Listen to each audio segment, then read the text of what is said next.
Hello, I'm on a boat in Rickmansworth with Todd, who is an environmental activist. I'm going to ask him a few questions about his journey. What made you go vegan in the first place and start acting for the environment? So I used to, strangely, fly airline jets for a company called Thomas Cook, and I grew up in a working class family. Yeah. So for me to have gone through this 7-year process to become an airline pilot was an absolute dream. And just 3 years into that career, I had my medical revoked, and whilst I was medically grounded, I went to this place in Peru called Rainbow Mountain. It was a mountain which had just recently been discovered, and that's because all of the snow had melted on top. So after this wonderful trip in Peru, very privileged to have gone there using my staff travel benefits, whilst I was up on this Rainbow Mountain, which is just 100 meters lower than Everest Base Camp, the guide told us in the group there, that Peru was one of the first countries to be hit by the climate crisis. And obviously I couldn't help but feel how bittersweet it was that this beautifully coloured mountain, rainbow coloured mountain, should have been covered in snow, but yet we could see it because Peru was being first-hand being impacted. And there was just thousands of tourists up there, and I had this experience of, the more I saw the world, the more I saw how humans have essentially terraformed our planet. I used to spend many hours in the sky looking down at the earth, and we're just everywhere. There's just human influence everywhere. You see it most at night with the lights everywhere. But yeah, long story short, whilst I was medically grounded, I was initially grounded because I had a bad stomach. Right. And I wasn't a vegan at the time. I was eating chicken tikka masala at 3 o'clock in the morning, ready to land at 4, loads of coffee, loads of cow's milk, and it just destroyed my stomach. I think that was a large part of my health issues. I also had a lot of unresolved trauma at the time that I hadn't worked through. So essentially I went to see my aviation doctor, and he put me in touch with a specialist, and this specialist recommended that I went to a plant-based diet 6 days a week and then just ate animals 1 day a week. Okay. And given that I'd eaten animals for 30 odd years of my life, to go plant-based 6 days a week was a big transition. But it was during that 3-week period where I was eating plants 6 days a week and animals once, where that was the first time where I actually had a bit of space to even consider looking at those documentaries, which I knew existed in the background somewhere. I just didn't really want to confront. And so then I did. I watched Cowspiracy, What the Health, and a few others I can't remember exactly now. But by the 3rd week, I think I'd gone to a steak restaurant in London. I was trying to make the one day that I am eating animals a special occasion, and I just felt, this posh steak restaurant. I remember just feeling how unfulfilling it was, and for the first time I was just starting to see animal products on my, quote unquote products on my plate as something different, a whole new concept. And so I decided to go plant-based initially, full-time, and then I think there was a process of 3 months where I would say the microbiome changed, my stomach got better, and just energetically and spiritually I started to develop a sense of compassion for the animals, which I'd just never had before. So it was kind of health. Then I learned about the environment through Cowspiracy and had no idea of that link. And then later on, this energetic shift happened, and I could no longer sort of tolerate or bear that level of suffering that the animals are enduring. Whereas before it was just sort of compartmentalized, and I had no emotional connection to that or care really for it at all. I was completely conditioned. But that said, when I was 5 years old, I remember actually crying because boys in the playground at infant school were decapitating ants with sticks. So I obviously had that in me. But when you saw it right in front of you, I guess it's easier to connect when we see animals being abused, even in ants, like you said, rather than behind closed doors, which is how the meat industry keeps them, and the fishing industry, obviously, all those industries. It's interesting you remember that from when you were 5 years old. So how long have you been vegan now? I think it's, I am. So after being plant-based for a few months, I then I decided to go fully vegan and, you know, the full ethical choice for the animals. Yeah, I've been vegan, I think, for 4 or 5 years now. It was September. I don't know. Yeah, a few years. So yeah, a few years. Who's counting? But yeah, I haven't looked back. Yeah, you know? that's good. Yeah.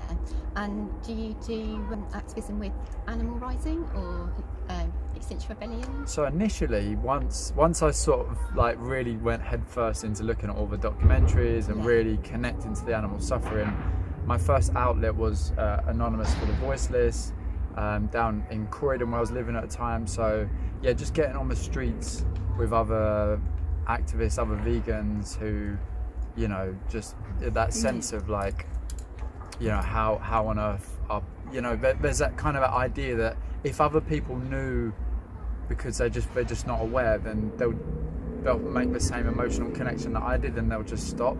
Of course, it's not that easy, but that's where it started. Then Animal Rebellion, they were called at the time, were taking action in London, and I was sort of really, they were going down to the Billingsgate fish market, and I was just really curious to get more involved, and the environment was also something that spoke to me a lot since that experience, and being a former airline pilot, like, I decided that conflict meant I could no longer return to my dream job eventually, but yeah, it was also like the zoonotic disease element during the pandemic, and just all these links which I just hadn't made before between factory farming of animals, deforestation, and just wild biodiversity. You know, nature has been in decline. I think it's about 70% decline in 50 years of the natural world, which is just astonishing. Like, we are in the midst of 6 mass extinction events. So equally, like, farm, you know, animals classed as livestock in farms, as well as animals that have inhabited this planet for millions, if not billions of years, all deserve that same right to life, you know? Yeah, exactly. Yeah. So the pandemic helped your decision as well it was 4 years ago now it started, wasn't it? It was. The pandemic for me was like the final straw in terms of like,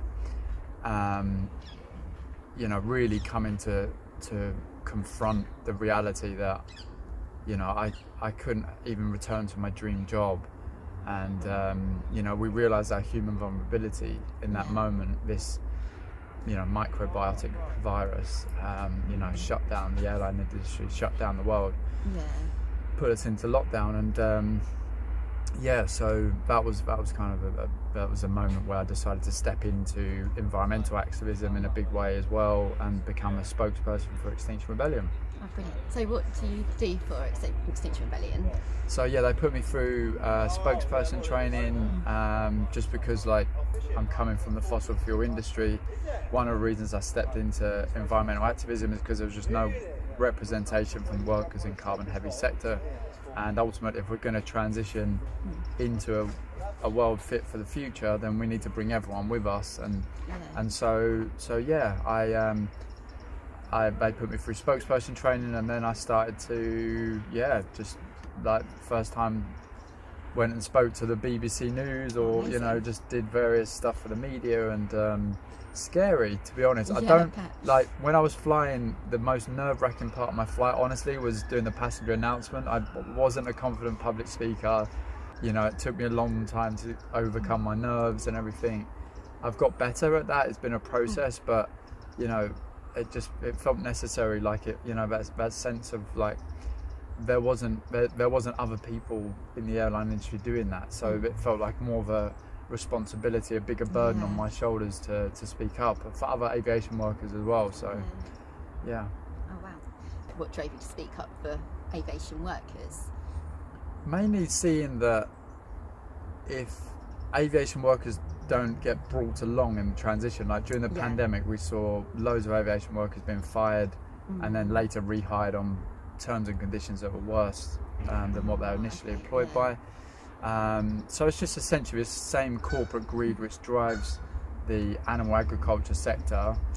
Same way the tobacco industry, the fossil fuel industry are lying to the public and their employees about the health implications and just the decimation, the level of suffering that those industries entail. For me, it's just that blinded by greed. And we know culturally this is a time that we live in. You know, everything's about more, and we're literally educated to be consumers. So we get our degrees, or we don't, but we then go into work, and very few of us end up owning companies.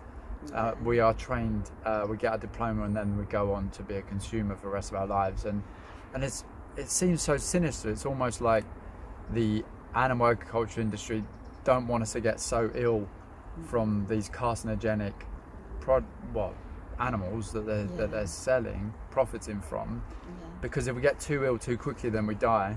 They just want us to, have bad health long enough that both the health system profits from us, and eventually, like, we just have a premature death, as well as all the animals that die in that process as well. It's quite, it's barbaric, really. It's the word for it. If you really, contemplate it, how awful it is. Yeah, it's a vile system designed to make a few people rich, and richer and richer and richer. When you spoke to the BBC, what was that? What were you speaking about then? It's this story.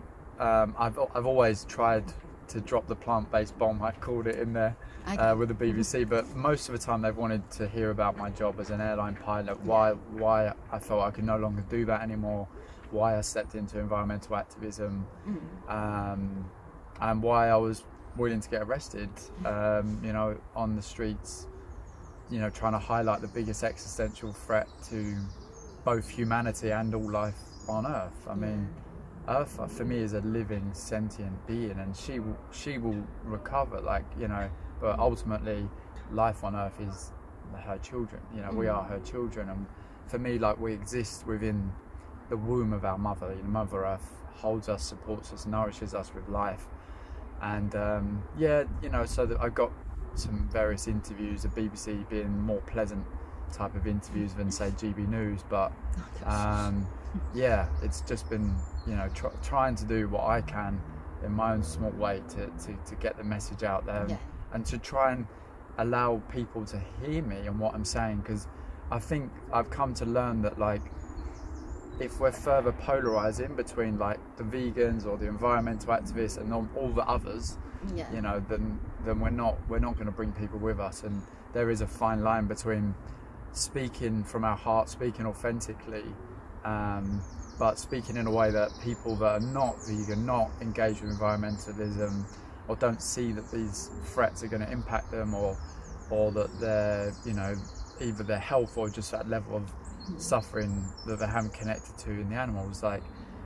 There's a way to navigate that skillfully as best as we can, that they might actually, part of them might just hear what we're saying and be more open to coming on board, or and I think for me it feels like a cascading waterfall effect. With so many people are transitioning, so many people are seeing the need, whether it's for environmental reasons or because they're related to the animal suffering, to transition. And I feel that that's just got to carry on exponentially now. I think it's just that cannonball started, and it's just a matter of time until, we either will go extinct first and there'll be no animals left to eat, or we'll transition, and that future looks completely different in that regard to what we have known so far. Different, very different. That'd be amazing. Hopefully we will see that happen, or get closer in our lifetimes at least. So when you were talking on TV, how did you manage to spin it so you got the plant-based bomb, as you said, in there? Well, that's a tough one, because if it's not live, then what I found is they always cut that bit out. Of course they will. Yeah. And that was very frustrating for me, because I think as an activist, you want to. There's a lot of people that are getting arrested, putting their bodies on the line, and as a spokesperson, you feel that responsibility to try and articulate a message, and to try and represent, the views of others that are putting their bodies on the line as well. And to be honest, I've dropped some plant-based bombs, but mainly only when it's been live, and it's been difficult. So that's the nature of the beast. You managed to, Yeah. yes, of course. Yeah. Yeah, well done. That's Thank you. brilliant. Yeah. So, what did you actually get arrested for that they wanted to hear about? One of the times I've been arrested was for gluing my hand to the road outside is it the MI6 building at Vauxhall or the MI5 building? There was a bunch of activists, Yeah. And you know, just at the time I was highlighting that the Institute for Economics and Peace have said that by 2030 there could be up to 700 million Africans displaced from their homes. That's half of the African continent's population. And at the same time, you know, our Prime Minister then and still now was trying to send migrants that have come to the UK for a safer way of life to fly them to Rwanda, where, you know, that is the continent in question. And, you know, it's just, I just kind of, I just felt I had to do more. And I know that getting arrested isn't popular with a lot of people.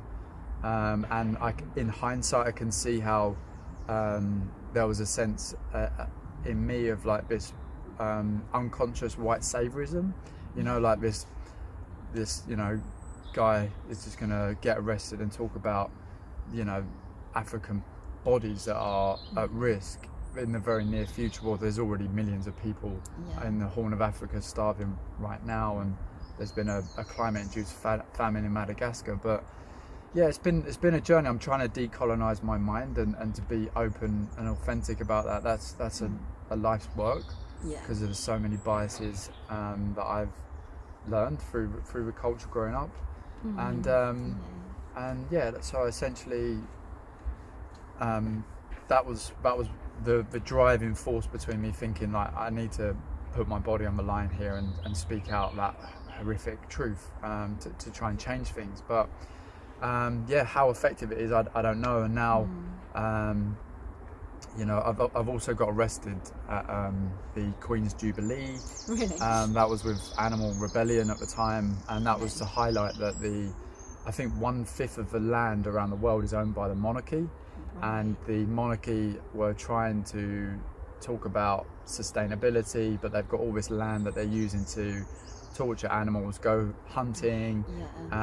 You know, the Queen's Guard who were marching down Pall Mall when we jumped over the fence have like hats made out of bear skin and stuff, you know. So we jumped out and laid in front of the Queen's Guard, live on Sky News, 20 million people I think just on their YouTube alone.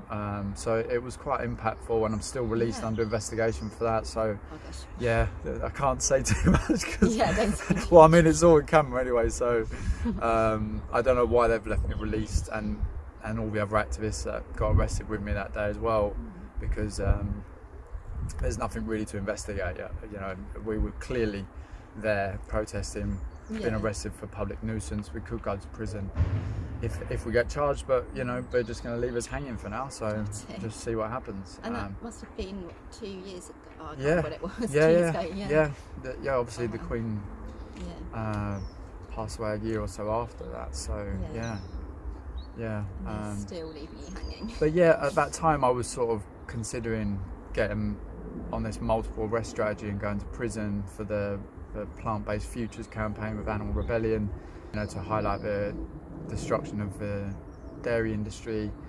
But yeah, I guess I've found ways of owning my agency and power, and I don't necessarily think, you know, for me going to prison is as effective as staying outside of prison and falling back on, you know, the way I look at the activist movement is that we all have our areas of speciality, if you like. We've all got a role in the play. So for me, it's like, what is my role? Identifying that role and then learning how to play it well. So obviously I've got a background in aviation, that's my experience. I didn't want to be the aviation activist, the guy talking about the fact we need to fly less, the fact that they're now putting animal fats in jet fuel, so you know, it's called quote unquote sustainable aviation fuel. No, it's just animal fats, like, you know, that's what they're calling sustainable, and like used cooking oil and stuff, which comes from biofuels and biocrops, which are just decimating the land and the animals that are dependent on that land for the natural habitat. So So yeah, I now am more sort of focused around the aviation stuff. I didn't want to be, but that is ultimately my experience, and we're having a lot of impact on that front. You know, we've founded an organisation called Safe Landing, a group for aviation workers. So we're a bit of like a Trojan horse, because we are workers in carbon heavy industry, both inside and outside the industry, and we're trying to create change from within. And you know, I'm down at Berlin next month. I've been invited to speak at the Green Tech Festival on stage with Lufthansa airline, you know, so there's like this opportunity to actually speak directly to legacy airlines and the fossil fuel industry. And I was at the Corporate Jet Investor Conference in Mayfair with all the private jet, you know, lobby, and you know, that was a surreal experience. But at least they're inviting us in the room, and sort of we're starting to like find where we might find a way through this, because as I said earlier, we've got to bring everyone on board. Like, you know, we are all one on the deepest of levels. The fact, the minute we look at another human being, another animal, other life as separate from us, even in inanimate, so-called inanimate objects, like our bodies are made of minerals, we're made of the earth, you know, we contain plants, we contain animals, you know, everything that exists is all into being with us right now to allow us to be here in this moment, to have this breath, and to express ourselves, and to ultimately, I feel like we're just here to love, you know. It sounds hippie, but we're just here to learn how to love and learn to die well. I agree, yeah. I didn't think of it sounding hippie until you said but no, if anyone thinks it sounds hippie, it doesn't mean it's not true, right? Exactly. Hippie doesn't mean bad or wrong. And what's wrong with the hippies? Like, oh, hug a few trees. Oh yeah, I can see I am a tree. We're dependent on trees for our life and all life, you know, and peace. Who doesn't want peace? So we've got a genocide unfolding, televised genocide in Gaza right now. And if we're going into the peace movement, we need peace in our hearts. Because the peace starts from us. It starts right now, you know, within us. You know, we need to cultivate those seeds. I have the seeds of violence and discrimination and hatred and intolerance in me, but I also have the seeds of love, joy, compassion, wisdom, mindfulness. And what seeds am I going to water? That's my choice. You know, I can start watering those right seeds and allowing those sprouts to grow through. In Buddhism, they call it restored consciousness. I follow Tikun Han, who navigated the depths of the Vietnam War, cultivating love and compassion for both sides, that were both the imperial forces that were decimating the Vietnam land. And yeah, these seeds, you know, these seeds in our subconscious, they can grow through, and we can learn to live in joy, our true nature, while still not hiding in the harbour. You know, we can venture out into the oceans and learn to ride the waves and confront the suffering that is inherent in our world in this time, but still take care of our suffering inside us, and you know, learn to be better human beings and into be with all that is. Yeah, definitely. Yeah. You also mentioned, what's the name of that person you follow from Tikun Han? Yeah, he's now left his body. He I think passed away a couple of years ago, but his actions of mind, body and speech, they're his continuation. So through the monastery, through all the books he's written, all the teachings, all of the wisdom, the whole monastery went vegan as well about 10 years ago, when they realized like it wasn't, vegetarian was still, you know, inherently causing suffering to animals, and they could do better. So, you know, it's a form of engaged Buddhism where they continue to look and be curious of each moment in this time that they're living now, and seeing how, as monastics and as lay practitioners, they could be better and be relevant to the moment. So mindfulness now involves being mindful with my phone or the laptop, you know, not necessarily sitting in a cave meditating all day. Like, we need to be engaged and to find that balance between the two. Oh yeah, definitely. I agree. I was thinking a bit earlier, just coming here. Today, everywhere is so busy, right? It goes hand in hand with what you were saying earlier about how the whole system is designed for us to make ourselves ill. It's also designed to make us like too busy, I think, to look into what we're doing to our health. So we continue doing this the way it is today in the first world, where the whole of society is designed for us to be like super busy all the time. We have to do like work and housework and chores and look after ourselves. It's a lot. So yeah, getting those balances. It's people I think often forget to do, but it's so important, isn't it? It's hard, but it is important. Yeah. Totally. It's such a paradox, because our life is only ever now. Yeah. There's never a moment in our lives which isn't now, and yet we're so busy thinking about what we've got to do, going into our thoughts about the future or the thoughts about the past, that we miss the one place life ever is, which is right now, and just to be able to take like a breath, just one conscious breath, deep down into the abdomen, and just stop for a second and pause, and to try and cultivate and carry those breaths through the day, being aware of each step, just having that inner body awareness has been profoundly healing for me, to always look for the problem outside, but knowing actually I just need to start here in this body, in this moment. And now paradoxically I seem to go slower, but I get more done. I seem to have more time. It's hard. It's like I drift, and then I realise I've been rushing around, and I've just done my laundry, and things become a bit more chaotic, and then they come back to like the middle again, and might drift the other way, and just having that light of awareness, but also a compassion for when I do drift, that it's okay, and I'm not perfect. I can never be perfect, but we've got times are urgent, says Bio Akamalafi. We must slow down, and I really feel that in my bones. We need a transformation that starts with us, and it starts by being aware of the present moment, and coming back to being not only human but a human being. Because it's like Eckhart Tolle talks about this. If you've got the Christian cross, we know the horizontal dimension, the birth and the death, and all the doing we do in between, like this world of form, just like traveling through. But the vertical dimension is like being rooted in our body, like just here and now, and finding a way to sort of move through each moment with the chaos, but it's like stillness in motion. And that's interesting.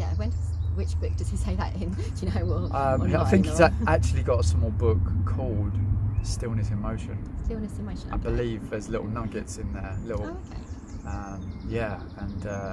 I regularly listen to Eckhart Tolle among a few other teachers. Not to put him on a pedestal like he's the guru and he has all the answers. Like we are our own masters. Life is our teacher.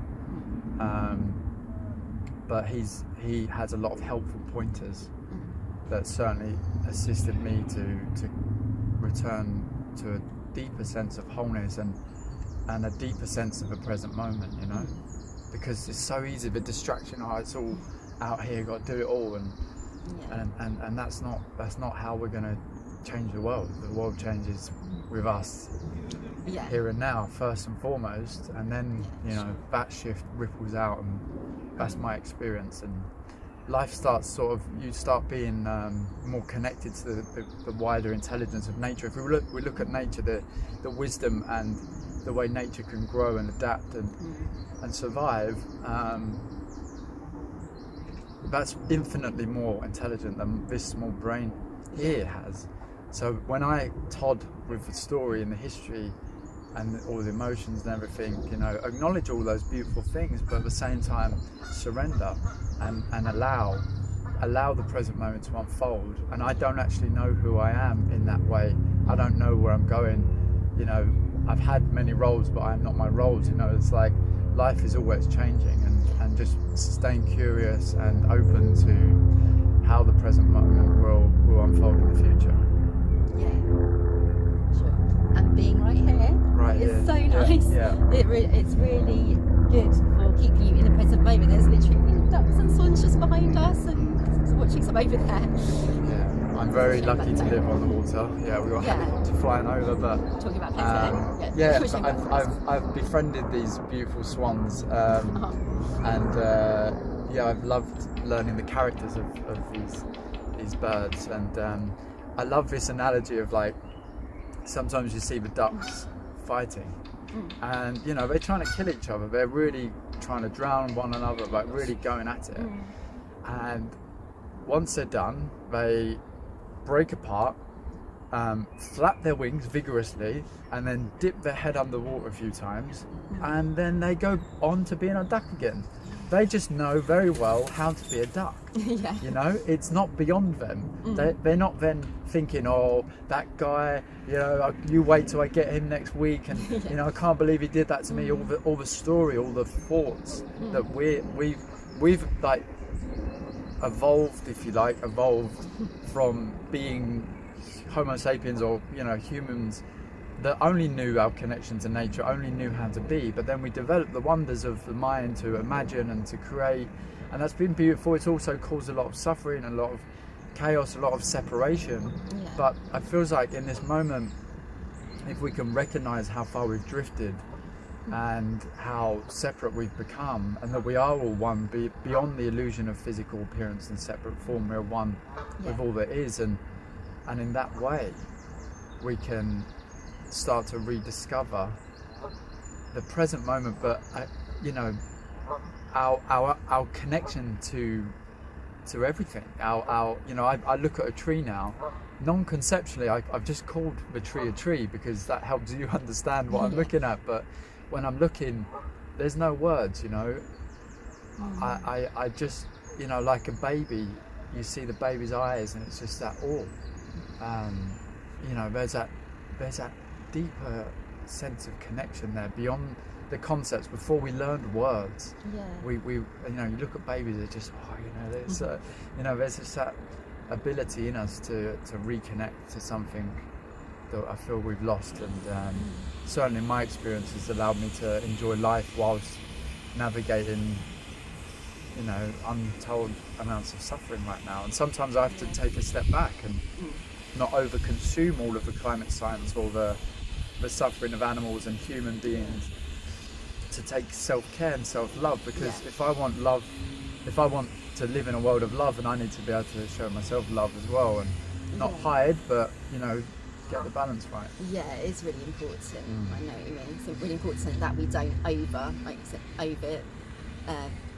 take in, look out, hear about too much suffering and trauma in the world. Like there's so much shit.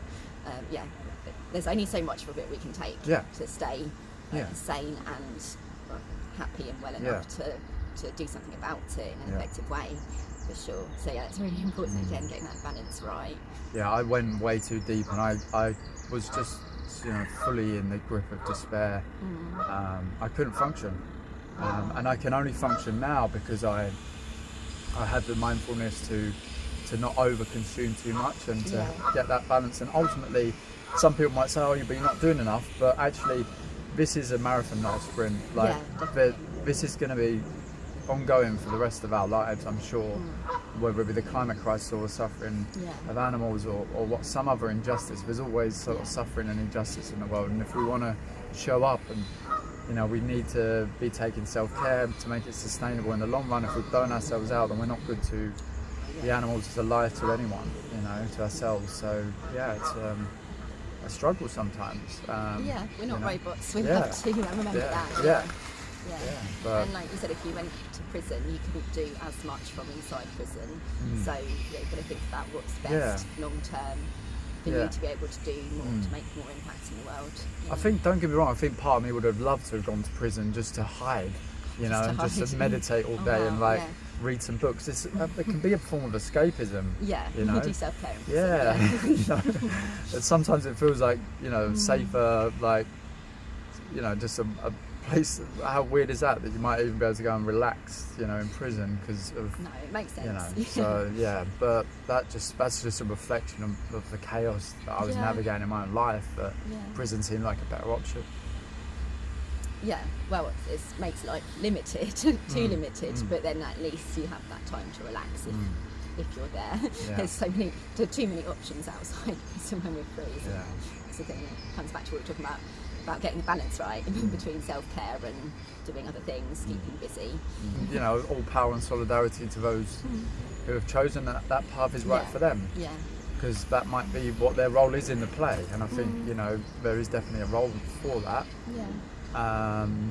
But it's owning your power, knowing where you can have that agency, and whether you can take self-care, and that isn't a form of self-sabotage to just go, you know, busy with that driving mindset, which ultimately is the same in Indigenous culture. I've heard them talk about this thing called Watiko, where they saw white men and they just looked like ill and they just wanted to take, and that's just like this disease of more, like this consumption, consumerism, capitalism, like just more.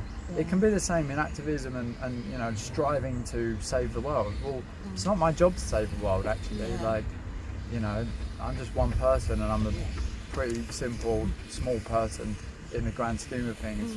And it's just like knowing that I have a role in the play, but I'm not the director, I'm not the main part, you know, just finding my role and play as best I can. That's a good way of putting it, I think. Yeah, makes sense. Like we can't change the whole world on our own, any one of us, but together we can. We're all, I think every animal rights activist in the world as part of one big team. We're all like a big team, and same with environmental activists. We're one big team, but a team requires different roles, like you were saying. Everyone has different strengths, so playing to your own strengths really helps it to become a strong team.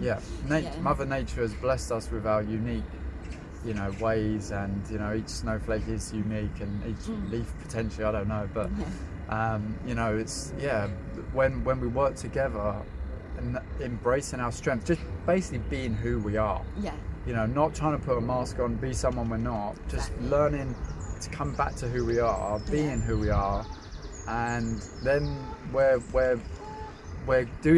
then part of this greater intelligence, like a beehive. Like we're just like, nature is going to use us in the most intelligent way, because we have particular strengths and qualities, and just owning that, it's beautiful.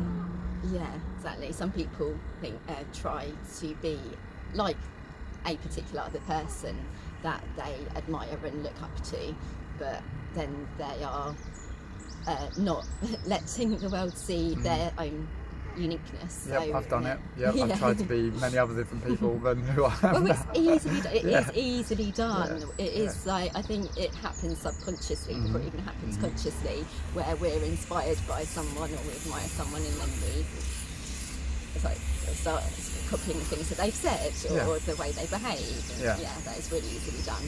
Easily influenced. And that, for me, that just came from a lack of self-love, a lack of seeing my own beauty and my own like uniqueness to bring something into the world. And that might not be, you know, that glorious, or it might just be something like, I can do my laundry pretty well, actually, like you know, I can look after myself and you know, be kind, you know, to live with integrity and authenticity as much as I possibly can. And just there's simple things, simple pleasures and things like that, really. And it's a relief not to have to try and be someone I'm not anymore. You know, I'm not perfect. I'll make mistakes, and I'll always continue to learn and grow, and I'll be doing that until my last breath. What was it that made you realise you didn't have to try and be like anyone else, to just be yourself? I've had 4 years of therapy, so you know, that helped. Just deconstructing that kind of false sense of self that I think and we realise we don't need those same skills anymore, because we need a different set of skills, and just letting down the defences, the walls that I'd built up, and around my heart especially, you know. When I was in COP26 in Glasgow, the climate conference, I was lucky enough to interview lots of different women, mainly from various Indigenous cultures that had come to the climate conference. And I heard the similar message from these very powerful women that I interviewed, and they said that we needed to open our hearts, and I had no like comprehensive understanding or any sort of real understanding of what that meant experientially at all, but something in me just like felt that as a deep truth, and I contemplated that for a few years after. And yeah, I do think, you know, we need to open our hearts, you know, that we are here to lower those walls and to, you know, come back into that sense of unity and getting beyond the polarization, as I was mentioning earlier, like seeing for me, even like a prime minister who's, you know, got all his genocidal policies and isn't taking, you know, the suffering of animals seriously, etc. You know, to be able to see that if I was born in that same life that that person was born into, I might be that same person. Yeah. So in that way I can have some compassion, and that they're coping with their suffering in a different way to what I coped with my suffering previously, and they might not have had the opportunities I've had to return to wholeness, to heal some of my wounds, and so yeah, we're all just trying to do our best. I do feel that, and yeah, it's difficult, you know, hold that anger for certain people, the actions that certain people are doing. I should say more so, you know. I love this quote, like, there's no enlightened people, they're just enlightened actions, you know. And yeah, it's the actions, as I mentioned, what Tikun Han spoke about. They're our continuation. So this body's temporary. I won't be here that long. None of us will. You know, a blink of the eye compared to the evolution of Mother Earth. But what are we here to do other than to use our mind, body, and speech in the right way, and that could then live on. Those ripples get sent out whilst we are here, and I don't believe time is linear. You know, it's like, who knows what change can happen. I certainly don't, but you know, I know that absolute importance is the present moment. That's where I need to keep coming back to, and everything else has to have relative importance to that, because it's fundamental. It's here and now. Yeah, exactly. Yeah. The here and now is the place to be. Yeah, it's the only place we ever are. Anyway, thank you. Well, thank you. Yeah, thank you.